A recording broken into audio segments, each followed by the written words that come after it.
Hello बच्चों, आज हम आपको साइंस का सेकेंड पार्ट हाई स्कूल का डिस्कस करने वाले हैं। जो पहला चैप्टर है हमारा life process.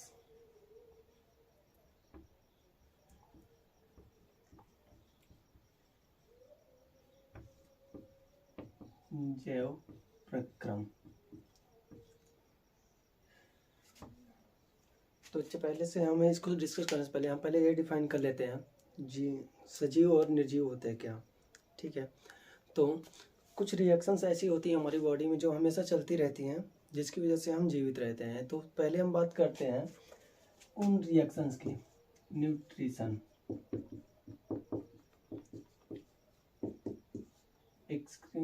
Respiration,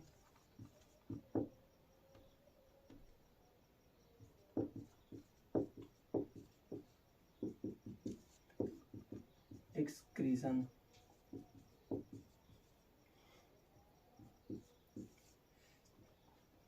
circulation, ETC। कुछ रिएक्शन ऐसी हैं जो हमेशा चलती रहती हैं, जैसे हमारे बॉडी में चलता है पोषण, रिस्पिरेशन, श्वसन, एक्सक्रीशन, उत्सर्जन, सर्कुलेशन बॉडी फ्लूइड का, जो हमारी बॉडी के अंदर ब्लड हमेशा फ्लो होता रहता है। अगर ये सारी रिएक्शन अगर हमारी बॉडी में बंद हो जाती हैं तो हम कहते हैं कि आदमी की डेथ हो गई है। तो अभी हम बात करते हैं, कुछ देर में कंप्लीट रूप से हम डिफाइन कर देंगे कि आखिर सजीव और निर्जीव होते हैं क्या। तो पहले हमारा जैव प्रक्रम है, हम इसकी बात करते हैं। तो हम इसकी परिभाषा पहले डिफाइन कर लेते हैं। कोई भी जीव है अगर उसमें श्वसन, अगर वो सांस लेता है, उसके अंदर सेल्फ अवेयरनेस है, मतलब संवेदनशीलता है, अगर सांस लेता है, उत्सर्जन करता है, परिसंचरण करता है, ये है सजीवों की प्रॉपर्टी। बाकी ये सारी रिएक्शंस आपको निर्जीवों में नहीं देखने को मिलती हैं। तो हम पहले ये बात कर लेते हैं, इसकी परिभाषा हम कर लेते हैं जैव प्रक्रम की। ठीक है, जीवों को जीवित रखने के लिए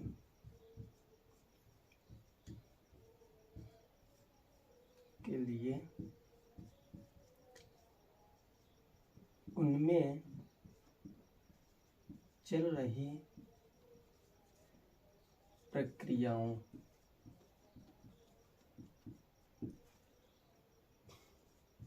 को ही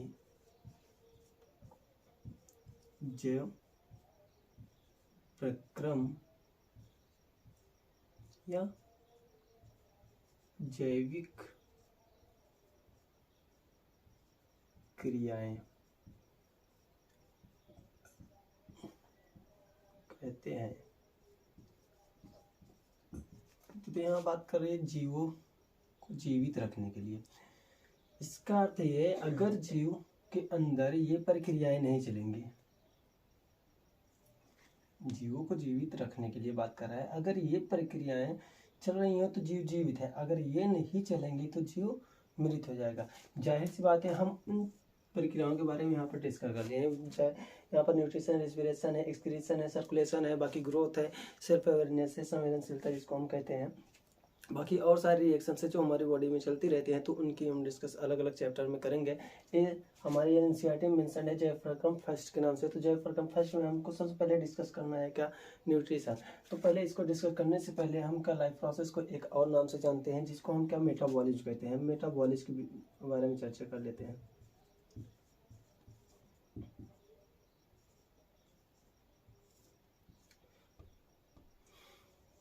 उपापचय, हम उपापचय को डिफाइन करते हैं, दो रिएक्शंस ऐसी हैं जो साथ साथ चलती रहती हैं। एक होता है एनाबॉलिज्म,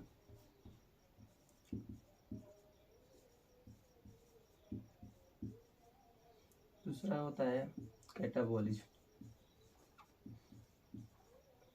इसके हिंदी उपचय, इसको हम कहेंगे अपचय। बहुत ही साधारण है दोनों प्रक्रियाएं। हमारी बॉडी में हमेशा या तो कोई पदार्थ हमेशा बनता रहता है या कोई पदार्थ हमेशा टूटता रहता है। कोई भी रिएक्शन होती है सिर्फ दो रिएक्शन होती है, एक में कोई पदार्थ नया बनता है और एक में कोई जो पदार्थ है वो टूटता है। तो हम इसकी परिभाषा यहाँ से करते हैं। कोई भी पदार्थ है हमारे बॉडी में, कार्बनिक पदार्थ,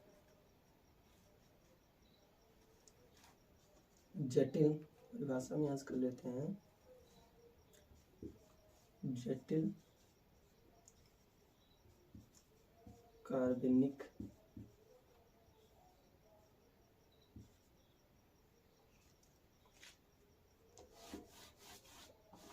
सॉरी हम इसको एनाबॉली में कर रहे हैं। तो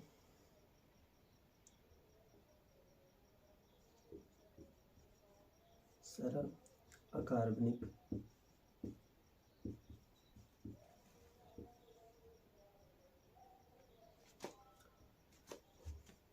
अकार्बनिक या कार्बनिक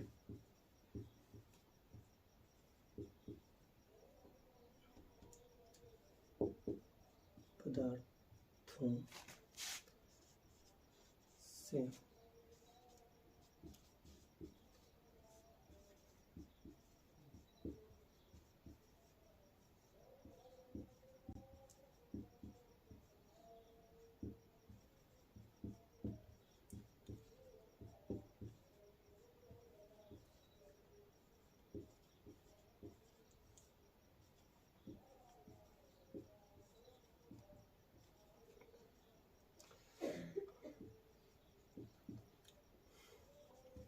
दूसरी परिभाषा हम कर लेते हैं।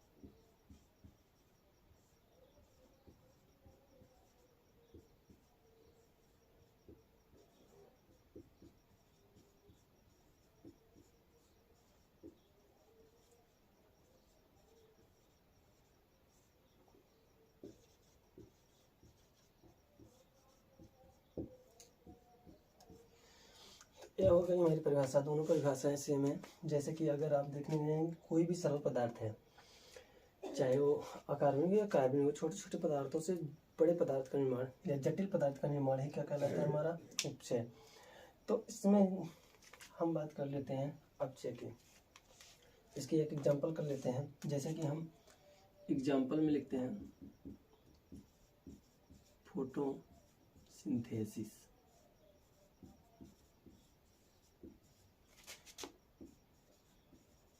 प्रकाश संश्लेषण। अभी हम बात कर लेते हैं फोटोसिंथेसिस क्या होता है थोड़ी देर में। कैटाबॉलिज्म हमारा होता है जस्ट इसी का उल्टा, जो एनाबॉलिज्म है जस्ट इसी का उल्टा। जैसे यहाँ से सरलतम अकार्बनिक या कार्बनिक पदार्थ से जटिल कार्बनिक पदार्थ का निर्माण हो रहा है, तो यहाँ पर क्या होगा, इसके जस्ट उल्टा जटिल कार्बनिक पदार्थों से सरल अकार्बनिक पदार्थ या कार्बनिक पदार्थ का निर्माण होगा। तो जटिल कार्बनिक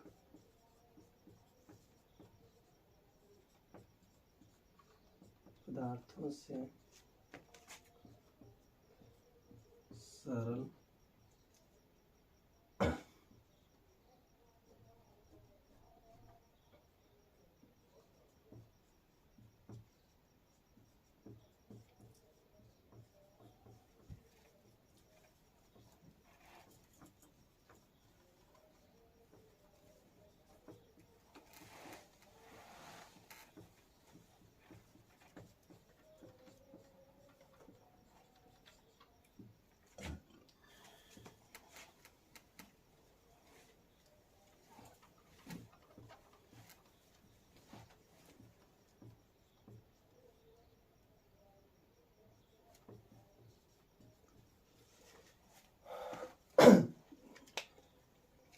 जटिल अकार्बनिक पदार्थों से सरल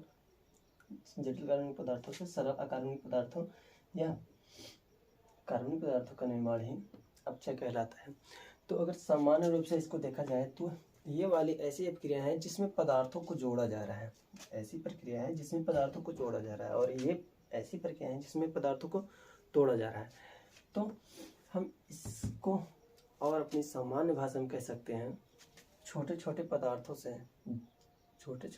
से बड़े पदार्थ का निर्माण हमारा उपचय कहलाता है। और इसमें हम बात करते हैं जटिल पदार्थों को छोटे छोटे पदार्थों में, छोटे छोटे अणुओं में तोड़ना ही क्या कहलाता है, हमारा अपचय।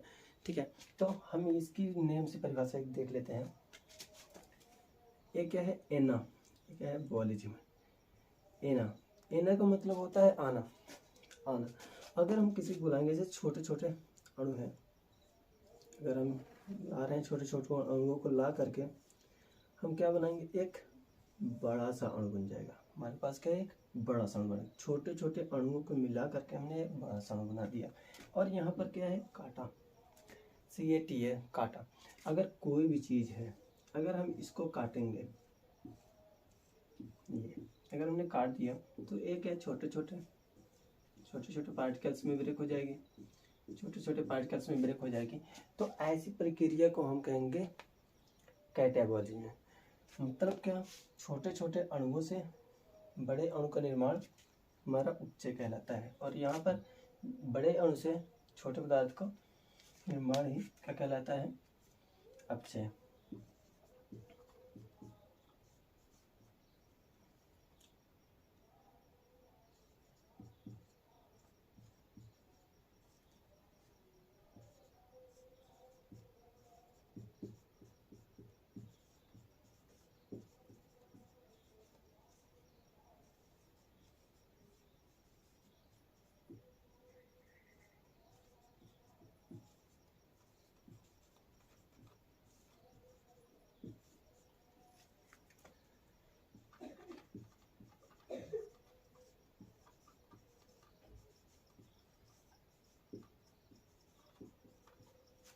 तो अगर इसकी हम एक एग्जांपल देखना चाहें तो हमारे इसमें आ जाता है हमारा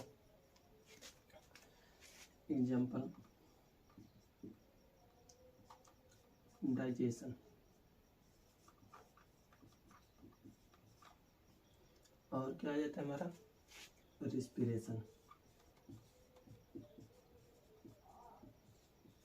देखो, अब इसमें से यही प्रक्रिया आ रही है बार बार हमारे अंदर। क्यों, अब पादप होते हैं, अगर वो प्रकाश संश्लेषण ना करें, जो पादप होते हैं अगर प्रकाश संश्लेषण ना करें, वो अपना भोजन न निर्माण करें, तो जाहिर सी बात है वो मर जाएंगे। वैसे हमारे बॉडी में क्या डाइजेशन है, रिस्पिरेशन है, ये सारी क्रिया हमारी बॉडी में हमेशा चलती रहती हैं। अगर यही सारी क्रियाएं रुक जाएं तो आदमी को मृत माना जाएगा, अर्थात निर्जीव जाएंगे। अगर आपको ये सारी चीज़ समझ में आ गई हो तो अब हम इसको स्किप करते हैं।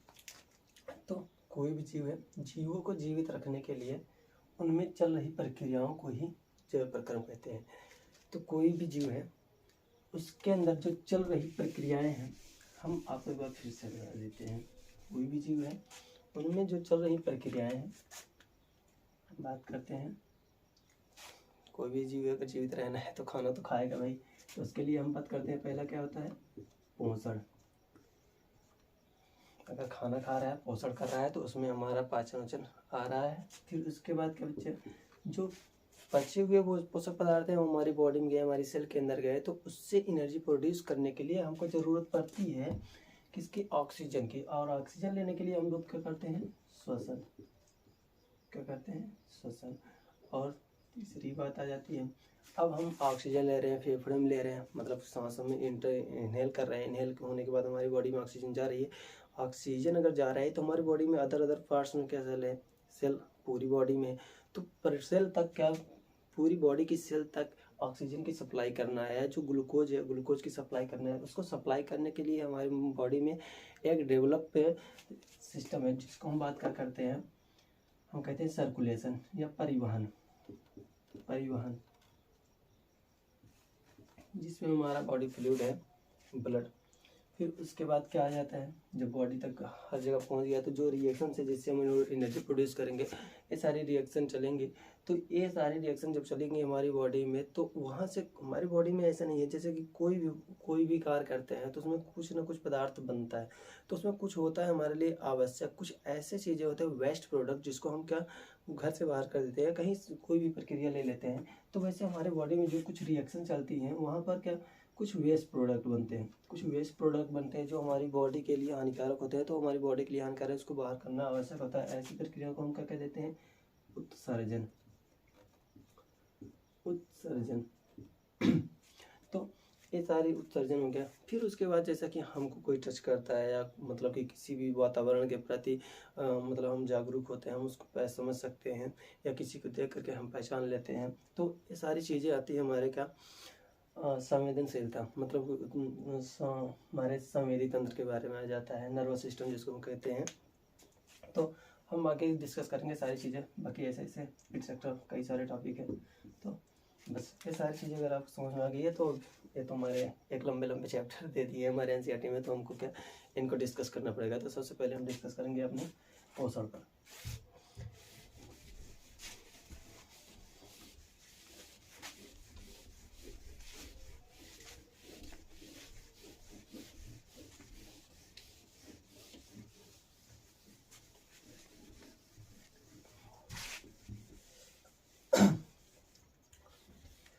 हाँ हाँ, तो अभी स्टार्ट करते हैं हम पोषण।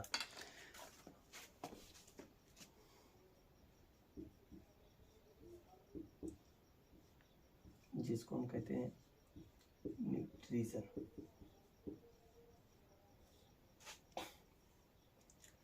पोषण को स्टार्ट करने से पहले हम बता दें, जैसे हमारी बॉडी में कोई भी, आपको पता है कि पूरी बॉडी बनी है हमारी सेल से, क्योंकि कोशिका को हमारे शरीर की संरचनात्मक में क्रियात्मक इकाई हो कहते हैं। तो हम मान चलो हमारी बॉडी की क्या एक सेल है, ठीक है, हमारी बॉडी की सेल है, इसको वर्क करना है, इसको वर्क करना है। तो इसको चाहिए क्या भाई, कोई भी व्यक्ति होगा उसको वर्क करना है, उसको तो कुछ ना कुछ चाहिए, पैसा चाहिए या मतलब एनर्जी चाहिए, कहीं ना कहीं कुछ चाहिए। तो मान चलो उसको पैसा चाहिए कोई काम करने के लिए, तो पैसे की हम बात कर लेते हैं। मान चलो एक है एटीपी, हम कर देते हैं क्या एटीपी। अगर पैसा चाहिए तो इसको काम करने के लिए पैसा चाहिए, तो ये पैसा आए कहाँ से या ऊर्जा आए कहाँ से बच्चे, ऊर्जा है, ठीक है। तो ऊर्जा आती है, तो आप लोग को जाहिर सी बात मालूम है कि भाई अगर हम खाना नहीं खाते हैं तो हम क्या जिंदा नहीं रह पाते हैं, या हम कुछ कार्य नहीं करते हैं, बॉडी सुस्त पड़ जाती है। तो इसका मतलब हमको भोजन से ऊर्जा मिलती है। तो भोजन से क्या यार, चावल खाते हैं, क्या चावल पूरा ऊर्जा दे देता है, रोटी पूरी ऊर्जा दे देती है, दाल तो पूरी ऊर्जा नहीं, क्या पूरा हमारी बॉडी में लग जाता है, क्या पूरा हमारे बॉडी की सेल में या हमारे ब्लड में चली जाती है, क्या नहीं जाती है। तो हम उसमें देखते हैं कुछ होते हैं क्या पोषक तत्व। तो हम लेते हैं क्या फूड क्या हम खाते हैं, भोजन खाते हैं। तो इसमें कुछ होते हैं क्या पोषक तत्व, न्यूट्रिएंट, जिसको हम क्या कहेंगे पोषक तत्व। पोषक तत्व जैसे कि हमारे कार्ब्स हो गए, कार्बोहाइड्रेट जिसको हम कहते हैं, प्रोटीन हो गए, फैट हो गए। तो ये हम जो खाते हैं खाना, उसमें से ये सारे पोषक तत्व हमको मिलते हैं, ठीक है। तो भोजन से हमने क्या लिया पोषक तत्व, भोजन से हमने पोषक तत्व लिया। तो कोई पोषक तत्व को हम जब डाइजेस्ट करते हैं, उसे डाइजेस्ट होने के बाद ही हमारे क्या बन जाते हैं, लार्ज अमाउंट में हमारे बनता है क्या ग्लूकोज, क्या बनता है ग्लूकोज। तो लार्ज अमाउंट में ग्लूकोज बनता है, बाकी अदर पार्ट्स बनते हैं तो हम आगे डिस्कस कर लेंगे। तो ग्लूकोज को हम लिखते हैं, ग्लूकोज का एक फार्मूला आता है C6H12O6। तो भाई हमने क्या लिया, भोजन किया, भोजन करने के बाद हमको मिल गया ग्लूकोज, ठीक है। फिर उसके बाद हमने श्वसन किया, क्यों ग्लूकोज अकेले अगर हमारे बॉडी में पूरी बॉडी में ग्लूकोज भर ही गया तो हम कुछ कर नहीं सकते जब तक क्या हम उससे एनर्जी प्रोड्यूस ना करें। तो ग्लूकोज से एनर्जी प्रोड्यूस करने के लिए तो ग्लूकोज से अपने आप से हो नहीं सकता। तो यहाँ पर क्या एक मॉलिक्यूल की जरूरत पड़ती है, जो क्या होता है हमारी ऑक्सीजन, क्या होती है ऑक्सीजन। इसीलिए हमारे लिए ऑक्सीजन सबसे ज़्यादा आवश्यक है। तो ग्लूकोज है तो यहाँ पर क्या ऑक्सीजन है। तो एक आता है हमारा क्या कुछ एंजाइम होते हैं जिसको हम ऑक्सीडेटिव एंजाइम कहते हैं, ऑक्सीडेटिव एंजाइम।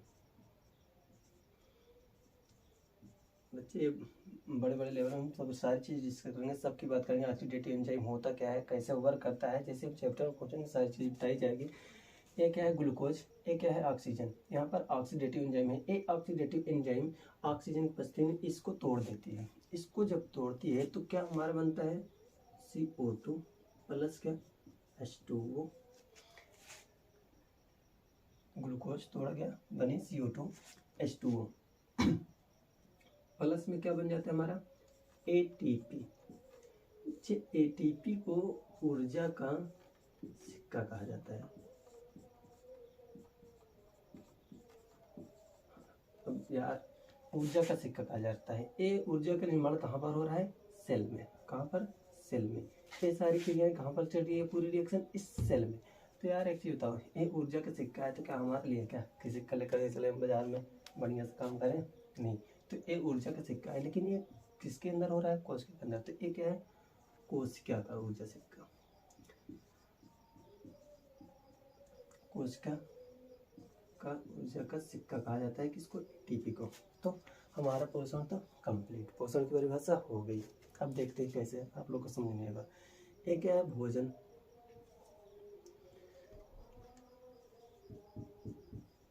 भोजन, भोजन से क्या हो रहे हैं, हमको प्राप्त हो रहे हैं, क्या प्राप्त हुए, क्या पोषक तत्व। भोजन से प्राप्त पोषक तत्व किसको दिए गए भाई, सेल को। भोजन से प्राप्त पोषक तत्वों द्वारा कोशिका दिए गए। कोशिका में क्या हुआ, इसका ऑक्सीकरण हुआ, ऑक्सीकरण हुआ तो कोशिकाओं में क्या बन गया, ऊर्जा। ठीक है, तो हमारे इसकी सिंपल सी परिभाषा हो जाती है, भोजन से प्राप्त पोषक तत्वों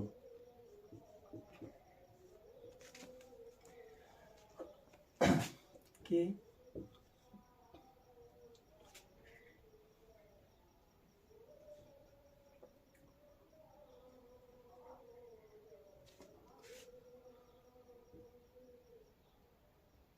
उपयोग द्वारा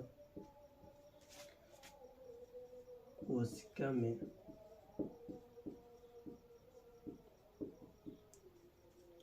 ऊर्जा का निर्माण ही पोषण कहलाता है। एक परिभाषा यह हो गई। अगर दूसरी परिभाषा हम लिखना चाहें तो सामान्य हम लिख सकते हैं। तो कोई भी कार्य करना है तो हमको क्या चाहिए, ऊर्जा तो चाहिए। कोई भी रिएक्शन चल रही है तो हमको ऊर्जा चाहिए। ऊर्जा के लिए हमको क्या, भोजन करना आवश्यक है। तो भोजन से प्राप्त पोषक तत्व, भोजन से हमको क्या चाहिए, पूरा भोजन ना मिले, हमको पोषक तत्व ही मिलता रहे कहीं से भी, तो हमारी बॉडी क्या कार्य कर सकती है। तो भोजन से क्यों, वैसे तो कहीं से मिल नहीं सकता, इसलिए हमको क्या करना पड़ता है, भोजन करना पड़ता है। तो भोजन से प्राप्त पोषक तत्वों के उपयोग द्वारा, भोजन से प्राप्त पोषक तत्व, ये पोषक तत्व हुए। अब इनका क्या हुआ, उपयोग हुआ। उपयोग से क्या बना, ऊर्जा। ठीक है, भोजन से प्राप्त पोषक तत्व के उपयोग द्वारा कोशिका में, एक क्रिया कहाँ पर होती है, कोशिका में, ऊर्जा का निर्माण। ऊर्जा का निर्माण कोशिका में होता है, ये क्या कहलाता है, पोषण। ठीक है, या हम ऐसे कह सकते हैं, भोजन से प्राप्त पोषक तत्वों द्वारा ऊर्जा का निर्माण ही द्वारा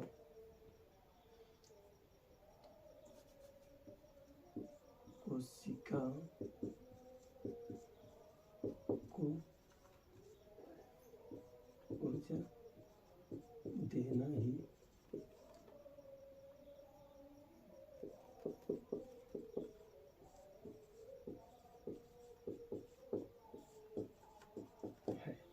ठीक है, भोजन से प्राप्त पोषक तत्व द्वारा, भोजन से प्राप्त पोषक तत्व द्वारा कोशिकाओं को ऊर्जा देना ही क्या कहलाता है, पोषण। तो ये कोशिकाएं खुद कर लेती है, इसमें बहुत बड़ी बात नहीं है।